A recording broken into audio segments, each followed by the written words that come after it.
আমরা হুঁশিয়ার করতে চাই, আপনারা যদি সাবধান না হন, আপনারা যদি সে ওল্ড ফ্যাশন পলিটিক্স করতে চান, তাহলে আপনাদের পরিণতি খুব খারাপ হবে। সংস্কারের যে প্রস্তাবনা এসেছে, রাষ্ট্র সংস্কারের যে প্রস্তাবনা এসেছে, সেই সকল প্রস্তাবনা ঠিক করবে জনগণ। গণভোটের মাধ্যমে ঠিক হবে আগামীর বাংলাদেশের রাজনৈতিক সংস্কৃতি কি হবে। অন্তর্বর্তীকালীন সরকার আজকে শহীদদের রক্তের উপর বসেছে, যে জন্য আজকে অন্তর্বর্তীকালীন সরকারকে আমরা আজকে ক্ষমতায় বসিয়েছি, সেই স্পিড থেকে আজকে অনেক দূরে সরে গিয়েছে। আজকে অন্তর্বর্তীকালীন সরকারের পতন এবং প্রথম কাজ ছিল জুলাইয়ের শহীদদের আকাঙ্ক্ষাকে ধারণ করে খুনে হাসিনা এবং তার দোষরদের বিচারের আওতায় নিয়ে আসা। কিন্তু আজকে 1.5 বছর হয়ে গেল, খুনে হাসিনা এবং তার দোষরদের বিরুদ্ধে একটি রায় পর্যন্ত এখন দিতে পারে নাই। একই সাথে অন্তর্বর্তীকালীন সরকারের দায়িত্ব ছিল আজকে আমাদের যে ফেসিবাদী কাঠামো আছে, সেই ফেসিবাদী কাঠামোকে ভেঙে চুরমার করে দেওয়া এবং নতুন রাজনৈতিক সংস্কৃতি নির্মাণ করা।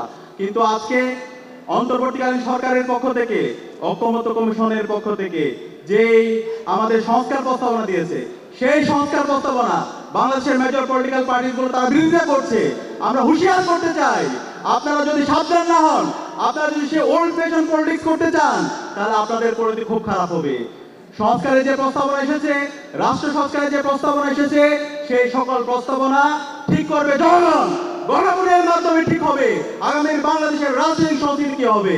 আপনারা যদি সে জায়গায় নোট অফ ডিসেন্ট দেন, আপনারা যদি সংস্কার প্রস্তাবনার বিরুদ্ধে ভেটো দেন, তাহলে বাংলাদেশে ফ্যাসিবাদের যে পরিণতি হয়েছিল তার সাথে খারাপ পরিণতি আপনাদের হবে। সকল রাজনৈতিক দলকে এবং সকল ছাত্র সংগঠনকে অনুরোধ করব, এখনো সময় আমাদের ন্যাশনাল বিল্ডিং এর জন্য।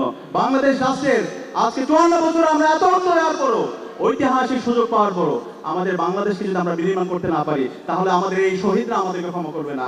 আমি সবাইকে অনুরোধ করব, আপনারা এখনই জাতীয় ঐক্যমত্যের ভিত্তিতে আমাদের ন্যাশনাল বিল্ডিং এর জন্য একসাথে কাজ করেন। যে সংস্কার প্রস্তাবনাগুলো এসেছে রাষ্ট্র সংস্কারের জন্য, ফেসিবাদের যে অবদানগুলো আছে সেগুলোকে সমুৎপাদন করার জন্য সবাই ঐক্যবদ্ধভাবে কাজ করি। একই সাথে আজকের এই সম্মেলন থেকে আমি অন্তর্বর্তীকালীন সরকার, বাংলাদেশের সকল শিক্ষা প্রতিষ্ঠানে যারা প্রধান আছেন সবাইকে আহ্বান করব, আমাদের প্রতিটি ক্যাম্পাসে ক্যাম্পাসে ছাত্র সংসদ নির্বাচন দিয়ে দিতে হবে।